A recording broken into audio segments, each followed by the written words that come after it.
Good Thursday, everybody. Welcome to the Talking Pools podcast with Wayne and Steve. Our normal Thursday interference in your daily life. Got a couple things we're going to be talking about today.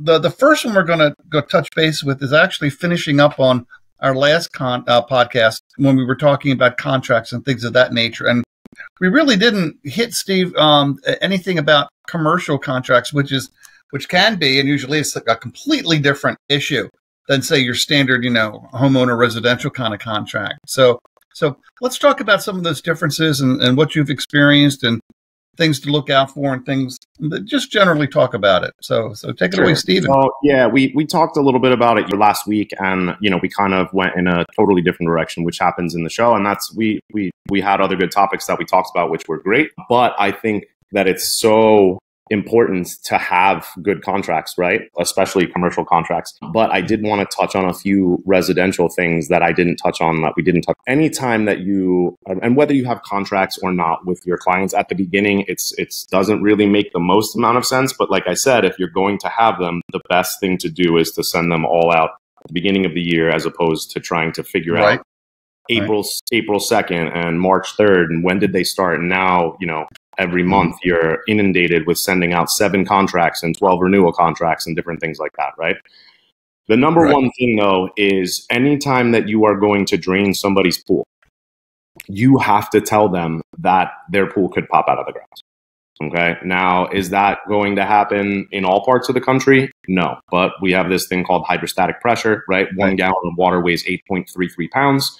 So when you have a 20 or 30,000 gallon pool, that's a lot of weight holding that pool into the ground, right? So now when you drain that pool, whether it be just to fill it back up or maintenance or acid washing, or, you're going to renovate the whole thing. Some pools, and the builders in California are notorious for doing this. They just build no sumps.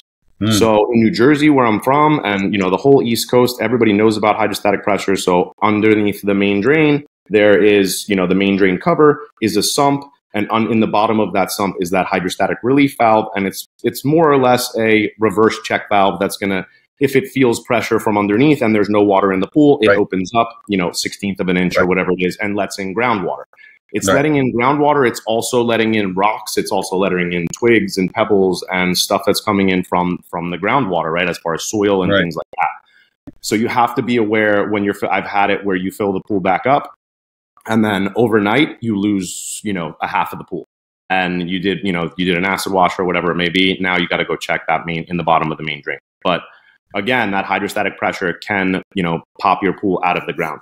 The other thing is acid washing contracts. If you're going to acid wash someone's pools, we have stopped acid washing mini pebble, because no matter how lightly you acid wash it, the pebbles could start coming out. And I've had that happen a couple times, and it's not right. So if you're doing like regular Marcite, regular plaster, you can acid wash it. But again, anytime you're draining these people's pools, you really have to tell them, an acid wash contract and a pool drain contract, just to let them know that on the outside chance that their pool could pop out of the ground, and that's not something that you're going to be held liable for. Right. And it's not just high water tables, groundwater levels, things like that. It's also the kind of dirt, I guess, you're working with, because there's a big difference between, like, say, where I'm from, Maryland, clay. We got clay all over the place. That's completely different than, say, what Florida goes with because of their high water table versus somewhere up in the mountains. So you got to be aware of the geography too of the area. What's traditional? What do you know is there, and then you can compensate accordingly, or not compensate, but at least be aware of what's possibly going to happen. Exactly. And it's a lot of places, especially here in California, where we're not here in California, but in California, there's a lot of landslides and land movement and underground water runoff and things like that. So a lot of the pools that I'll go to, you stand on the deck and it will be kind of like, misleveled or misaligned with the mastic and the coping now. And basically you're kind of like looking up into the sky almost, I always say.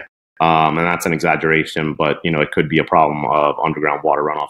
But again, my whole point here is no matter what, when you drain the pool, I don't ever leave pools drained for any amount of time, and if they're insisting on it, then they're definitely signing off on that, saying that they're going to be liable for it. And the reason being is because popping your pool out of the ground is the worst thing that could happen. And by worst thing that could happen, I mean like you're demoing that pool and then you're getting another pool. So to stay on topic though, moving to commercial contracts. Commercial contracts, they should be renewed every year. And the reason being is because I just ordered something from Pentair the other day, and they had a 12% increase in price. Wow. And, we're not going to increase our prices 12% a year, but that, I always put in my contracts that there's like a 2 to 3% increase that we could have year over year. And the reason being is because obviously, chemicals are going up, service costs is going up, fuel's going up, different things like that. There's also certain things in commercial contracts that you need to have in there. Like if you're working with like bigger hotel groups and things like that, you need to have, sometimes they want you to have certain types of, car insurance for that, right? Or truck insurance, where one of my commercial clients asked us to have like a $5 million policy. And I went to my insurance guy and said like, hey, can we get like a $5 million policy? And he was like, dude, there's like heavy construction companies that are out there that are, don't have $5 million policies. And I understand what the policy is for. It's so if you hit somebody when you're on their property, or if they have a Lamborghini or a Bugatti sitting there and you back into it, and now it's a $50,000 bill that you need to fix it, they want to make sure that you have the insurance for that. They also sometimes have clauses in their contracts. In a few of our contracts, they tried to slip in there that, if there's any gross negligence, like you guys are going to be held liable. And gross negligence could be that you forgot to turn the water off. Right. And now it overflows the pool and it goes into one of the first floor rooms. And like one of the guests had like 3 Louis bags sitting there. And now, bam, $20,000 they're asking you. So there are certain things like that you have to be really careful, because not only are you going to send them a contract, they're going to have their lawyers look at the contract and amend it. And then they're going to send you something back and they're going to make you sign it. So you just have to be really careful. And then also like there are a few like negotiation tactics that you could do with them and things like that. Some clients, they want, like I just had a client and they asked us to include chemicals for a commercial pool, and there were 6 properties, right? So like I had to go to all these 6 properties, and midway through, I literally said to them, I was like, hey, do you want me to finish this? Because I was like, this is going to be hundreds of thousands of dollars. I was like, there's no way that this is going to be less than that. So I was like, is this something that you guys are prepared for? Because you were asking me to include chemicals. Like, I'm not going to be on the losing end of that, you know, like going worst case scenario. And again, my worst case scenario is every time I show up at the pool, I'm putting in 1 gallon or 1 pound of 1 gallon of liquid chlorine or 1 pound of cal hypo per 10,000 gallons. And basically that's how I'm using my pricing scheme with residential clients. I'm saying that's what we're giving away. So if it's a 30,000 gallon pool, I need to make sure in my price that we're giving them 3 gallons a week if need be, and that's kind of how you do your smart pricing and making sure that you're not losing money and things like that. Question: do you find it more difficult to work with corporate entities or government entities, or do they both have issues? I saw your eyes bug out when I said that. Corporate entities, which is more difficult to work with, I guess. Yeah, so it's a little frustrating sometimes. I think it's more like on the billing side, where we'll have bills out for sometimes 60 to 90 days. So we had to start putting in late fees and different things like that, because if you don't have late fees in there, then all of a sudden, you ask them and they're like, the check was cut, and it wasn't really cut. It was like sent to their home office, which could be in Wichita or wherever in the middle of the country. And it just takes a really long time to get paid. With government entities, I just closed the contract that I was hunting after for 2.5 years. I've been doing some of their service work, and they were like, oh, we're, last year they didn't have a CPO for the school system. And now this year, we finally just got hired as the CPO for their school system. But again, it took a really, really long time to get in there. So I think with government contracts and different things like that, it's harder to get in, and it's harder to get things done, because they're looking for a budget. They're very strict on their budget per year and different things like that. So they're always looking to see hey, how can we get the cheapest people out there? With governments, they are required usually by state law to get 3 separate proposals, and then they usually have to take the cheapest no matter what. Where with corporate, with hotels and things like that, I'm coming in and I'm saying I'm absolutely not going to be the lowest bid. There's no way that we're going to be the lowest bid. And they have to understand and respect that, and they're not hiring us just off of the the monetary factor. They're hiring basically to be their swimming pool consultants, right? Mm-hmm. And swimming pool experts. So even though we're only going to be there 3 days a week, we're kind of their eyes and ears and tell them what's going on. Right. But to be honest, whether they're a government entity, whether they're a commercial, hotel or homeowners association, or they're a residential client, none of them are doing anything. So whether we're there once a week, whether we're there 3 times a week, I've always found that like everybody says, and even when we train them, like we'll make them do a CPO class with us and they'll do CPO with 15, 20 people. Mm-hmm. And the problem is that the next year, there's only 6 of that main crew are still there because there's so much turnover with that. So now they need to be doing like a new CPO class like every year, every other year. And, even our best clients, it's hard to get them to do that is really what it comes down to. So I kind of feel like they're really leaning on you to do all of the work. And then you have to be really careful because when something breaks or something happens, they're usually going to try and, point the finger at you guys and say, hey, right. This is your fault or whatever it was. So that's why it's so important to be proactive and, taking pictures and showing them like, hey, this is broken, or, hey, this is about to go out, and also like we hold extra parts and stuff on like yesterday, my one commercial client called and they said, hey, we need a temperature sensor. So we have one on hand here, but can you bring us a couple extra? So it's always good for those commercial clients to kind of hold, if they have all Raypack heaters or all Jandy heaters or all Pentair heaters or whatever, to hold some parts on hand to have. And we have 2 sites that are like across the street from each other. And, they all have the same filters and the same heaters and the same control panels and everything as far as that goes. So if we need something, we could run across the street and grab it, in stock, as opposed to, running and to the store. Right, yeah. So with residential clients, it's cool, and it just depends like what type of a truck you guys have. Like, over time, you want to build out your truck a little bit and hold some extra parts, but like, there's 7 to 11 different types of heaters out there that people have. So it's like you can't hold all of these parts. So that's why most guys try and stick with like one brand and always put in Raypacks or always put in Pentairs or whatever it may be, just so you can have those parts on hand, and it makes it a lot easier. Mm-hmm. Yeah. The mobile WaterLink Spin Touch allows pool and spa professionals the ability to test water in the field. A patented WaterLink Spin reagent disc is used with the innovative photometer to measure 10 different tests in just 60 seconds. That's right, just 60 seconds, and you'll have results displayed simultaneously on the photometer's touchscreen. That's not all. You also have the ability to send the data through Bluetooth into a smartphone or a tablet device. The photometer can measure free chlorine, bromine, total chlorine, combined chlorine, pH, alkalinity, hardness, cyanuric acid, copper, iron, phosphate, borate, biguanide shock, and salt. The water analysis can be proactive since they are able to measure all of these important tests and recommend correct procedures to fix their water chemistry issues when using our WaterLink Solutions Pro software program. It allows pool and spa analysts the best way to achieve precise results. So simple, anyone can use it. This is the most advanced system for precise use of wet chemistry methods ever produced.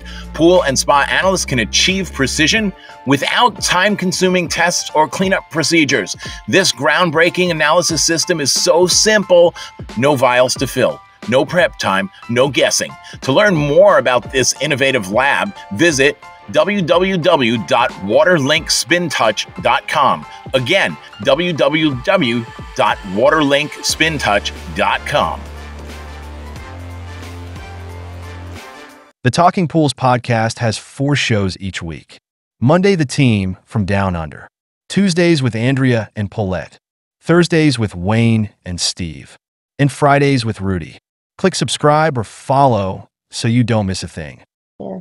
I thought it was going to go longer, to be honest with you. When you told me you had something to bitch about, I thought you were going to go off. No, because I was just putting my 2 cents in because I didn't comment, but... Oh, the dog found a water bottle. We're going to hear that noise in the background. How do we choose Well, obviously, it's a choice that you have to make yourself. As you say, you have to have a good relationship with the manufacturer or distributor, whoever you're dealing with. It has to be a product that you've tried and tested and that you're happy to stand behind. Remember, don't compromise quality. You can always use a cheaper brand as a level to upsell from. So it might be that cheaper brand that actually brings that person in store, but then you could actually upsell to a more quality brand. But have a brand that you're prepared to stand by, that you're happy to put your name to. As long as new pools are going into the ground, there will be new beginners. These types of things will remain as valuable resources long after you have written. The benefit of evergreen content is it will continuously drive people to your website. That type of material remains relevant, tends to rank higher in search engines, and definitely is a cornerstone to your SEO long-term success. But in order to maximize the potential of evergreen content, you're going to have to select a broad topic that you know is going to be relevant for years to come. Because heaters are not tiny pieces of equipment. And they are rather large. There's like 5 to 7 safety systems on each of them. So there's temperature sensors, and there's high limit sensors and pressure switches, and there's so many different things that you can control. But you know, I wish that the manufacturers would be like this would be, because everybody could make a pressure switch that looks the same, you know, or you know, functions the same, but they don't want each other to do that. Yeah, I know. You also have to be careful too, because like I just actually, and I'll use a temperature sensor just because I just looked at one yesterday. You know, at my distributor, the temperature sensor is like $60. And, you know, if you look at the retail price of it, it's like around $90, right? But if you can find the same aftermarket piece on Amazon for $15.99, and it says the same part number, it says it's the same piece, it says it's universal, and it works. It's just I've used that stuff before, and sometimes those don't work for very long, you know? So now you get yourself into a situation of like, did we really do the right thing here? You know what I mean? Like, and then also like, are you buying it for $15 and selling it for $90? You know, it's one thing if you're buying it for $15 and then giving your client like a break and being like, hey, this is an aftermarket part, you know, there's no warranty on it, so on and so forth. But, you know, I'm sure there's guys out there that are buying it for $15 and selling it for $90. And, you know, whether you know it or not, that's doing bad business, you know, and that's going to come back and bite you in the butt.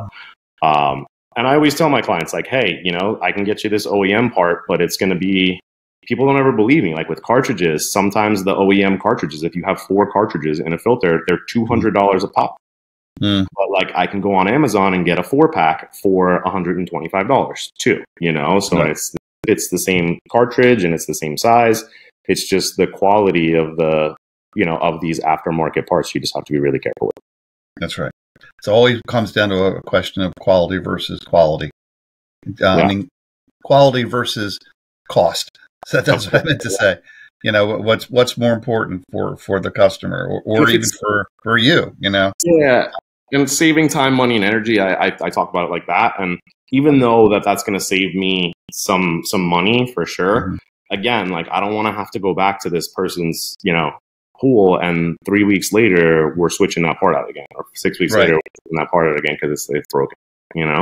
But, you know, obviously parts break a lot more in the Northeast, right? And the reason being is because, or the Northeast or the Midwest, where you have these, you know, shorter swimming pool seasons.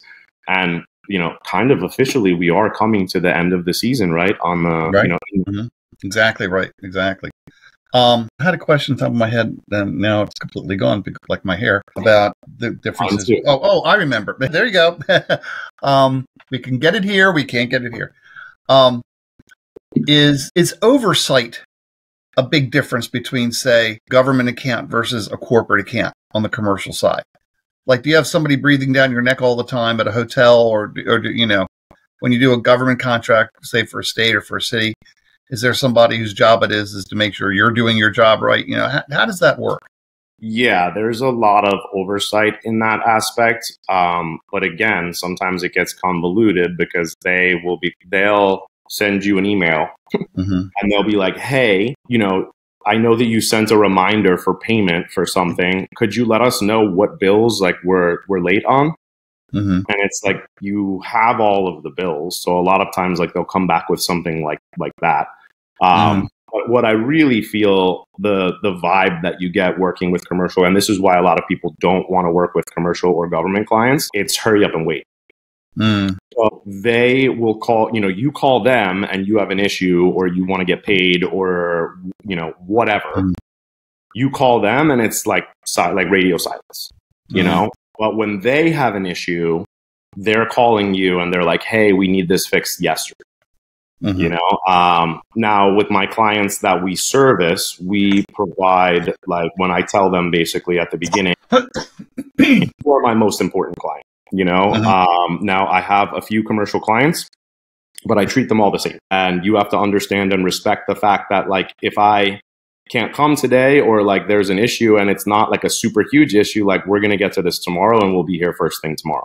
Right. Most of the time, if it's like if it's something where the pool is down or the spa is down, like usually we will be able to get there that day, later that day. But we have it spelled out in our contracts that like there's regular service visits and then there's emergency service visits during the week and then emergency service visits during the weekend. And those two prices are exponentially higher than the regular, hourly service cost.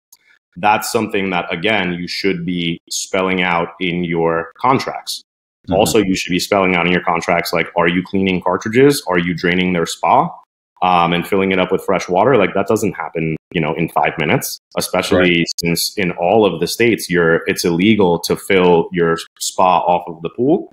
I know some of you guys do it to save time, but, all of the states say that you shouldn't be doing that. So, now you have to fill it up with fresh water and, unless you got like 3-4 hoses in there, it's going to take at least an hour, hour and a half to fill. And if you left the autofill, it would take all day. Right. So a lot of times we're charging them, extra money to drain and fill the spa. And then we're charging them extra to clean the cartridges or clean the DE screens. And then, like I said, you have to talk about, emergency visits and kind of spell it out for them because, all of the government entities and with a residential client, like you can say to them, hey, and like the scope of work, it like kind of changed. Like I just said this to a guy yesterday. I was like, hey, it was supposed to be $550 for us to clean the heater. It's actually going to be, $600 because it took him extra time and there was extra dirty stuff in there that we needed. It took us like an extra half hour or whatever. So we're going to charge you extra money. With government contracts and commercial contracts, like you would have to call them first and say, hey, we're going to change this. We need to add on to this PO. Is that okay? It's kind of a pain in the ass because like a lot of the pools, one of them had construction going on, right? So like we were dropping off something and like instead of us dropping it to the door and just walking right in, we had to walk from 2 blocks away with, 100 bags of sand or whatever it was. Yeah. So that was extra money, and it's not something where I could call them in the middle and be like, hey, we're going to charge you extra money because this was extra time. But now that needs to be accounted for. You can't just like bill that out. Like you need to say, hey, this is part of PO number or whatever it may be, and then we're going to add on X amount of dollars to that. Like they're kind of giving you, government entities are kind of saying, hey, we're going to earmark this money for you, but it can't be anything more than that. So really, we don't like going back and changing that if we can help it. Where with residential clients, you can just say, hey, this is going to be in simple form. I guess the big thing is that anytime you're dealing with contract work, whether it's government, corporate, residential contract, do your due diligence, do your homework, inform the customer as much as you possibly can as far as what you're charging, what your services are, and come to that mutual agreement. That, okay, this is what the contract's going to be worth. This is what our budget is. All the I's crossed and T's dotted kind of deal, where you make sure that your scope of work is clearly defined in all cases, and that exceptions to that scope, whether it be an emergency like you were talking about earlier, is clearly defined in the contract. Well, and you want to make sure that you're making money too. Right, exactly right. And I guess another thing too is that I know this probably sounds really ominous to a lot of people who are thinking about doing this kind of focus in as far as commercial and government work or things like that are concerned is that if you don't know what you're doing, don't jump in feet first. Talk to somebody who has experience in it, or a mentor maybe is a good thing to find out what things should be covered instead of kind of flopping around for a while and making a whole ton of mistakes. It's going to cost you money down the road. I mean, that just seems to be a little bit more of a common sense kind of thing. Do you see that a lot? Yeah, but like I'll give you an example here. Like with that one client, the one government client that we just picked up, we won't do any electrical work for them. So if they want to hook up a pump or something, like we'll go and plumb in the pump, but we won't do the electrical in the back of it because their whole school system is wired to super high voltage. So everything that we're buying is 3-phase. And, the guys that I work with that are my subcontractors, they're not electrical contractors. So can they do, if there was electricity already there, and it was low voltage, would they be able to just take the 2 lines and put them on there? Yes, they can, they can handle that. But the problem is with this high voltage stuff, if we were to be the last people on site and we were to like hook it up wrong, or let's say there was an accident and it had nothing to do with us and it was like the bonding and grounding wasn't good or something, and that's something that, that government entity is supposed to take care of, and they didn't, we would also get named in that lawsuit. So it's more of a liability issue, so you got to make sure, like they have plumbers for this township and they have electricians for the township that work for that government entity. So if we need something hooked up or whatnot, like we're going to give them a call and say, hey, you guys just hook that up for us and make sure that all the voltage is correct. Not that we can't do it. It's just more of a liability thing on our ends to make sure that we're kind of covering our butts. Because again, if you're the last person on site, and this goes for residential, for commercial, and that's why we're always doing these mini inspections. Anytime I go to a pool, I'm always going to the equipment pad and I'm making sure that the bonding and grounding wire is, attached to the heater and to the pump. And, I'm looking at the filter, I'm making sure there's no leaks and different things like that. But crazy things have happened, and there's no other way to say that other than, accidents happen, and you need to make sure that you're really looking out for these safety things. And we talked about it a few weeks ago and a few shows ago, with that, that whole family getting electrocuted and different things like that. Right. But again, like if you're the last professional on site, you're going to be, definitely named in that lawsuit, and they're going to try and hold you liable for sure. Mm-hmm. Yep, absolutely. All righty. I think we've kind of talked this one to death over the past couple episodes. So what we'd like to do is kind of slip on into a somewhat related kind of topic, but it's well, we're recording this towards the end of September, and for a lot of areas, the pool season's pretty much done, being Labor Day. I mean, at least that's what it is here in Maryland. Labor Day is that magic date that's, nope, got to close the pool by, first Monday in the month. Is a topic that came up in a discussion, actually, Steve, not with you, but with another friend of mine in the industry, about employee retention. How is it different in areas where your pools are year-round versus or seasonal, that kind of thing? How do you keep your employees motivated? That kind of thing. A good employee is hard to find. It's different for where I came from, because I technically came from a business corporate entity. I was there for 31 years, which is unheard of nowadays sometimes. And it's rare. And there were a number of employees who had been there for longer than I have who were still working. There are a couple employees there. One was there for 47 years. 47 years, which means he started there when he was 17. I remember, I'm still working there as far as I know. So you get companies like that have long-term employees who eventually retire and get out of there. But then you have other employees who, you hire and don't even show up for their first day, that kind of thing. So, as far as you've experienced, how do you retain your employees? How do you keep those good employees happy and keep coming back to you every year?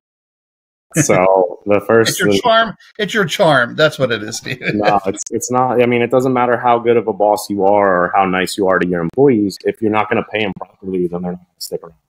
There's always somebody willing to pay them a little bit more. Mm-hmm. So I don't mind overpaying my employees for sure to retain them. It's a little bit easier for where I'm located in California because these guys know that they have pools coming. So they have a residual check basically every week coming into them. Mm-hmm.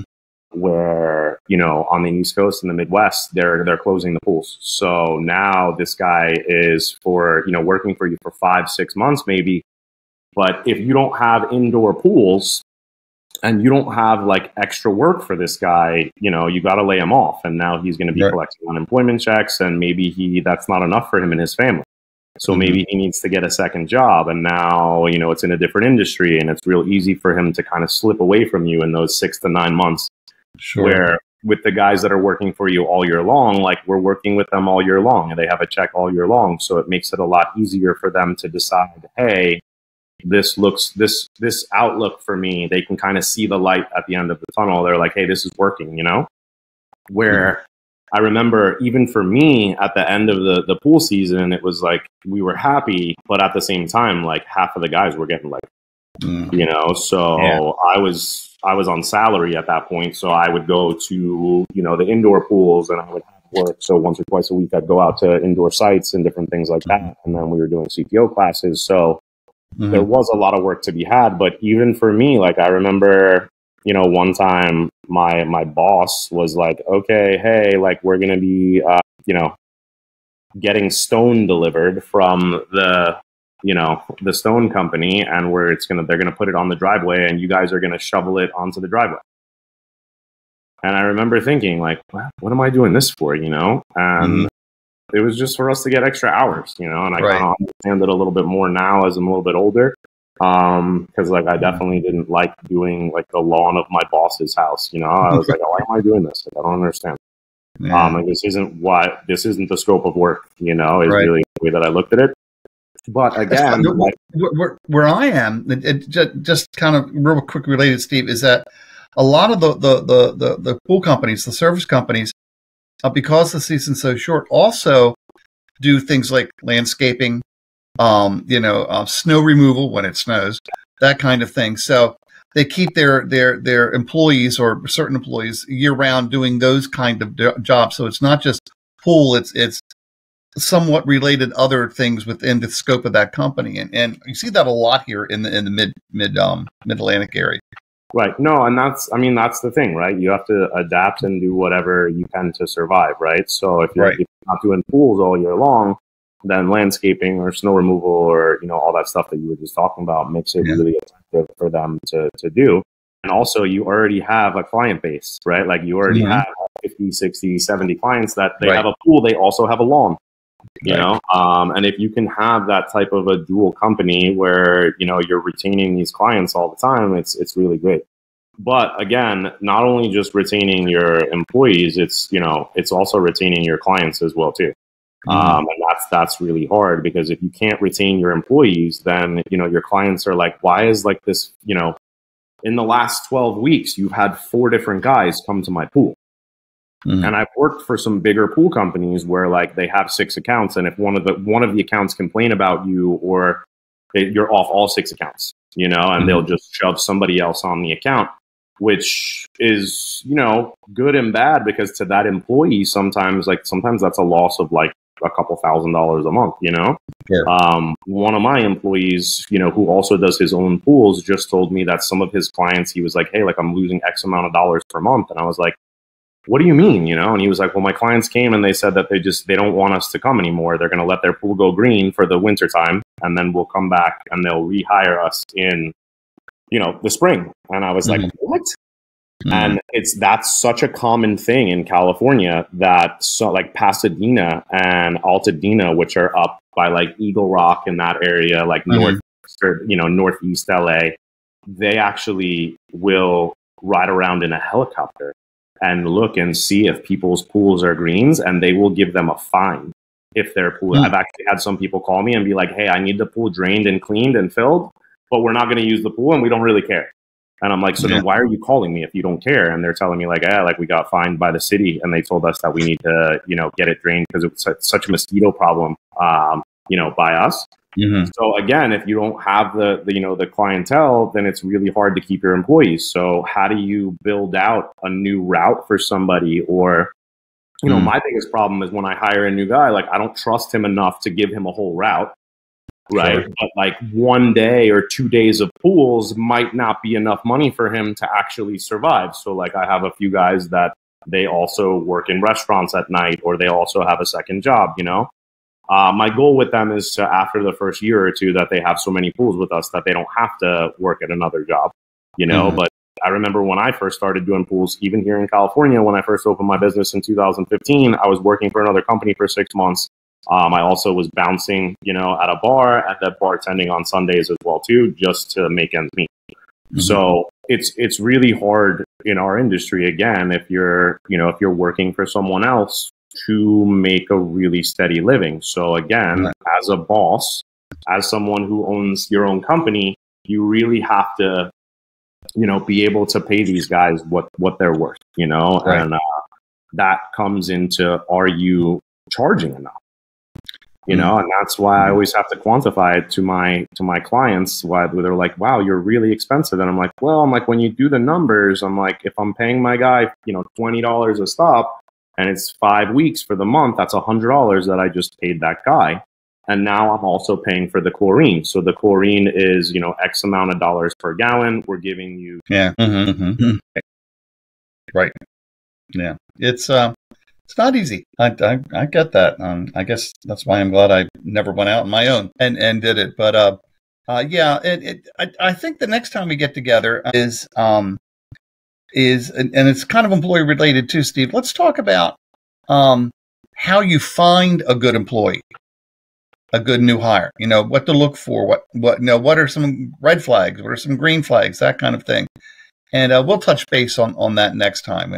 We've talked enough today, I think. But if you have any comments or suggestions for topics for us, please feel free to send that to talkingpools@gmail.com. We'll take a look at it. If we happen to use your idea or suggestion or whatever, we'll send you a little thank you for that.